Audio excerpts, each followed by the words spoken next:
The show is made possible by your generous donations on Patreon. If you'd like to support the show, please check out the links in the description.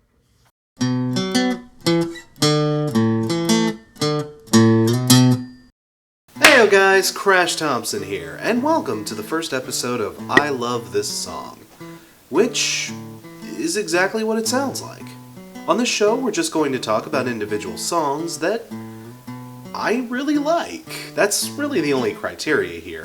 Whether it's a song that uplifts, soothes, energizes, or just makes your ear holes feel real good. We're just going to spend some time talking about individual tracks that really strike a chord. Whether it's with a general audience or with just me personally, on I Love This Song, that's exactly what we're going to do. Love the hell out of a song. And for this first episode, I figure we may as well start with one of my all-time favorite songs. Like, seriously. This is like one of my favorite tracks of all time. I mean, for the very first episode, we may as well go all out, right? Go full-blown, go full 100%. In fact, let's go full Canadian.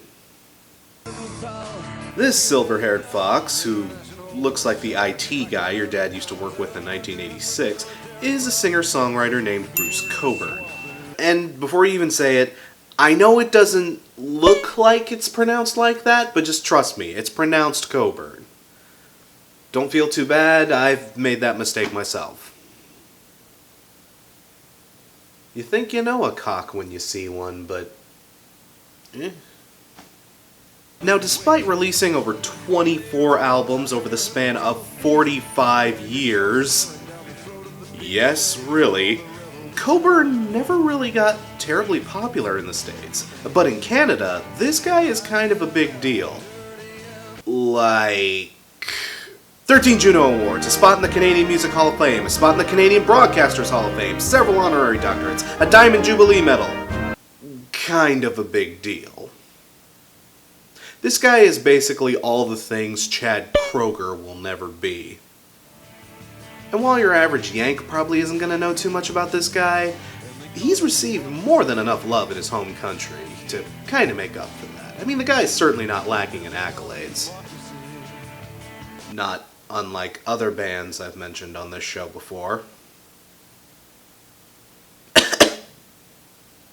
But he did almost, kinda, sorta, not really, see some crossover success with his 1984 album, Stealing Fire.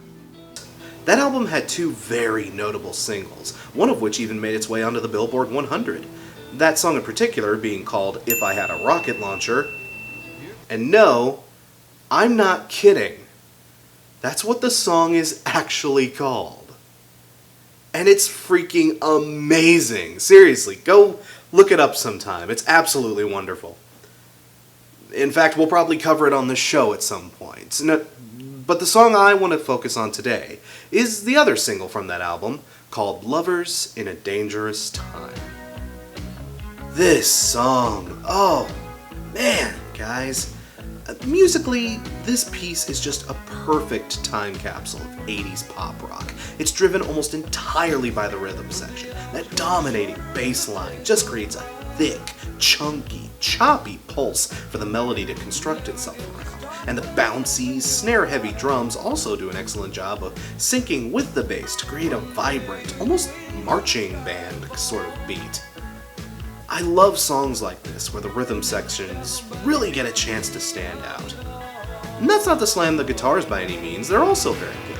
Very crisp and clean, a nice contrasting element to the thick, pounding bass. The guitars are ridiculously smooth, with some gorgeous, if not a teensy bit dated, chorus and reverb effects. And all of the instrumental parts, at their core, are really insanely simple. The bass line is just a variation on 3 to 4 notes. The guitar work is mostly simple chords with some very easy picking patterns, and the drums, well, bouncier than you might expect on a song of this tempo, really aren't anything you couldn't pick up in your first handful of lessons. It's not a complicated song by any means. If you're just beginning to learn your instrument, this is a song you could probably pick up pretty quickly regardless of what you're playing.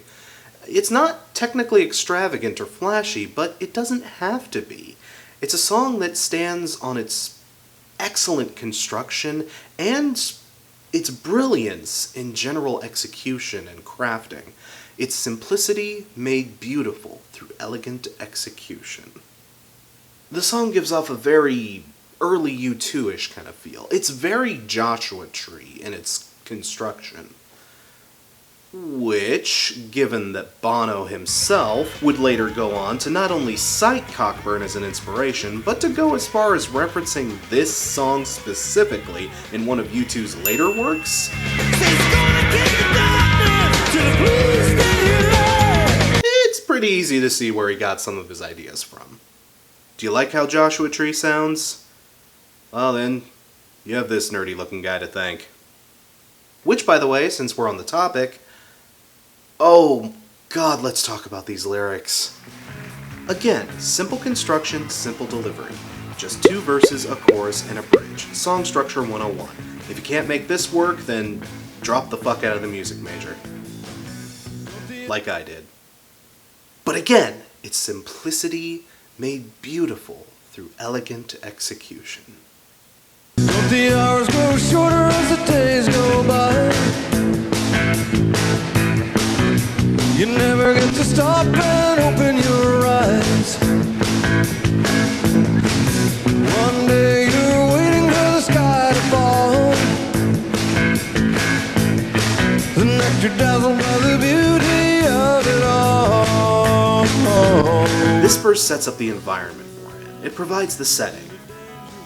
And it isn't a happy place. It's a time of paranoia, a time of fear.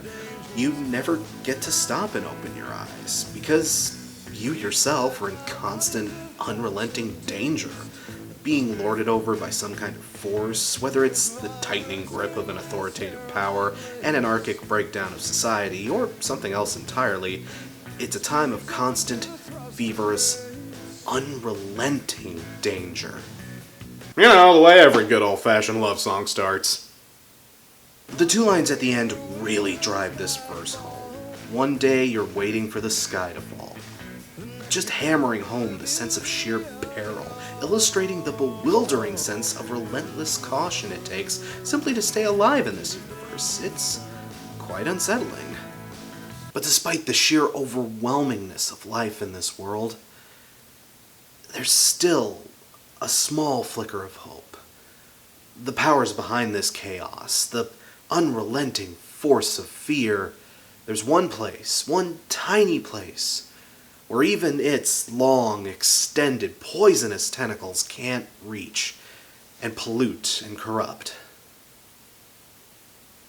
The heart.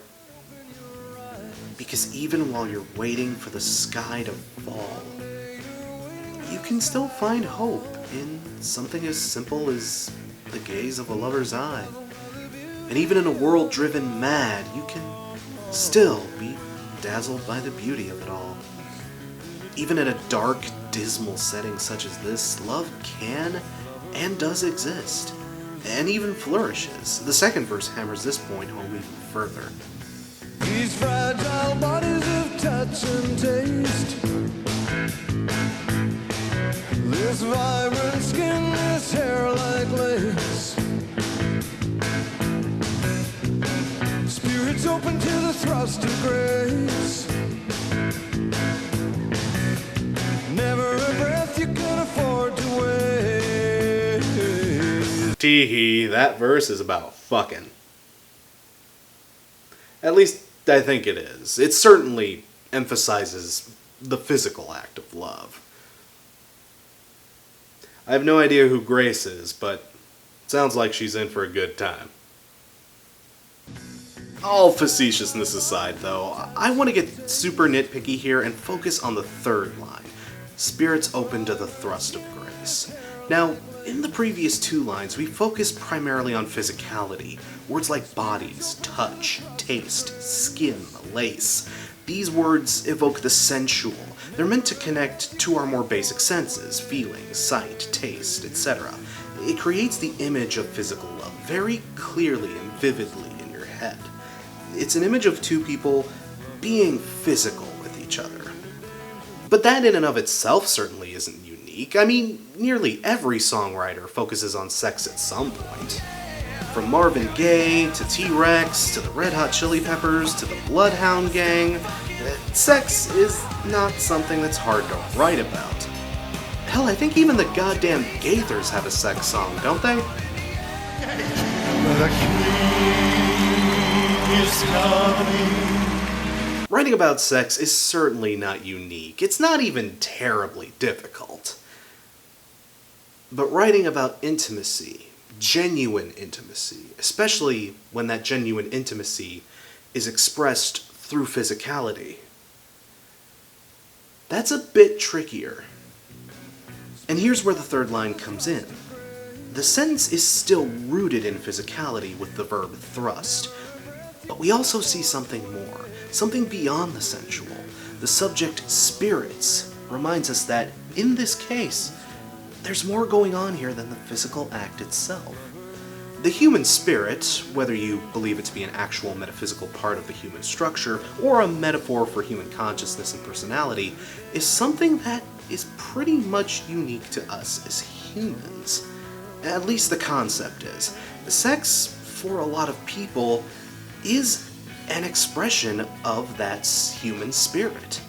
Or as some might call it, an expression of the soul. It isn't merely the pre-programmed instinct we use to procreate the species. It oftentimes holds much more meaning to people. Well, not for everyone, obviously. We can't pretend it doesn't exist. But for a great deal of people, sex is used as an expression of intimacy. It's used to create a bond, or to help strengthen a bond.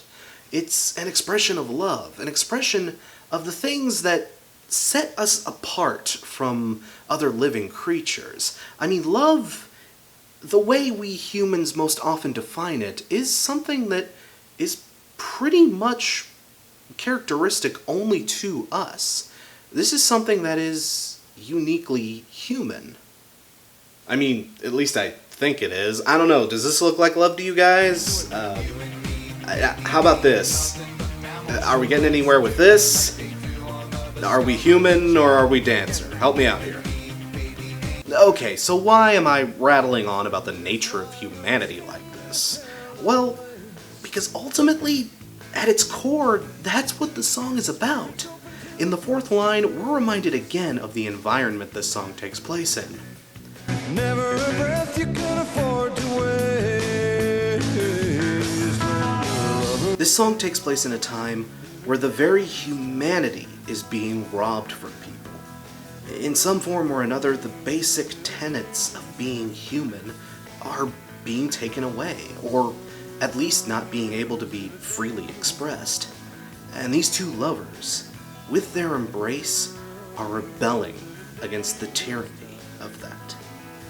And if you dig into Cockburn's other work, you'll find that rebelling against tyranny is a subject that Bruce is very good at tackling. Seriously, I hope we get to cover Rocket Launcher on this show someday. It was good.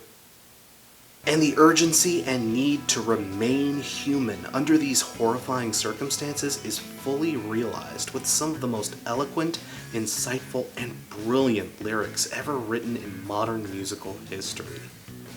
When your lover's in a dangerous time,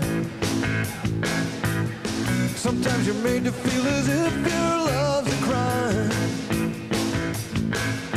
But nothing worth having comes without some kind of fight. Got to kick at the darkness till it bleeds daylight. Oh, God. That last line. Shakespeare said it in A Midsummer Night's Dream like this. Things base and vile, holding no quantity, love can transpose to form and dignity. Love looks not with the eyes, but with the mind, and therefore is Wingate Cupid painted blind, nor hath love's mind of any judgment taste. In It's a Wonderful Life, George Bailey says it like this. What is it you want, Barry? What do you want? You want the moon? Just say the word and I'll throw a lasso around it and pull it down. In one of the Beatles' greatest works, George Harrison says it like this. Little darling, it's been a long, cold, lonely winter. Little darling, it feels like years since it's been here. Here comes the sun, doo-doo-doo. Here comes the sun, and I say it's alright. And Cockburn has said it again here with these outstanding lines. And it all traces back to the original sentiment that Virgil made in his writings. Omnia vicinit amor. Love conquers all. Not to say that love is a panacea, or that love is easy, or that all you need is love. Yeah, there's a Beatles song that botches the concept pretty hard, but another time. Bruce was actually inspired to write this song while he was ruminating on things like the deterioration of the environments and the Cold War and the ongoing HIV/AIDS epidemic. You know, like all great love songs. The short version is, Bruce was watching his daughter play with some other kids on a schoolyard one day, and he began pondering the kind of future that those kids would be growing up in. The way the world appeared to be falling apart at the time, it really seemed difficult to imagine how something like love was going to survive in that world. And how the things that inspired him to write the song are still pretty big problems that we're facing even today. I'd say he was on to something. And love can be a very dangerous thing. Just ask any interracial couple from the 60s. Hell, even today. Just ask any member of the LGBT community. When two mentally competent adults love each other, it should stand as a celebration and a testament to our humanity. But so often people use it as a means to do just the opposite, to dehumanize people. Which is why we have to fight. Nothing worth having comes without some kind of fight, and I don't know, can you think of anything more worth having than the ability to love one another? I mean, McDonald's serves breakfast all day now. I sure as hell am having trouble thinking of too much else. Love is worth defending. It might very well be the greatest thing worth defending.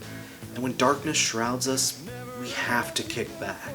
We have to kick forcefully, not nudge it away, not push it aside, but clock the motherfucker in the jaw until it bleeds daylight. Because if we don't, then things aren't gonna get any better. Love is worth fighting for, and it's not an easy fight, but the beauty of it all, the touch, the taste, the expression of grace, it's... Even when the fight seems nigh impossible, it's still worth it all. Because it is truly beautiful. It is truly what makes us human. So, no, John, it's not easy. Is this a complex concept or revolutionary message? No, not at all. But again, like everything else in this song, it's simplicity made beautiful through elegant execution. And guys, I am so not the only one who feels this way. The song is pretty well loved in Canada, with CBC Radio 1 naming it the 11th greatest Canadian song of all time, and it's been covered a shitzillion times. In fact, the Bare Naked Ladies snagged their first top 40 hit in 1991 with their version of the song. Hell, it actually rivals the original. Definitely go check that version out too. And even though I may have been a little sappy with my admiration towards this song, it is not a sappy song by any means. I think that's what I love about it so much. It's a song that elicits that genuine longing, that desire to love and be loved, but it also paints a very accurate portrait of love. It's not always flowery. It can be painful, it can be brutal, but it's still worth the fight. It's worth it, even though it's hard, even though it can seem impossible sometimes. You gotta kick at that darkness till it bleeds daylight. I don't know though, that's just my opinion of the song. And, well, I'm Crash Thompson. And remember, the only opinion that really matters is your own. Cheers.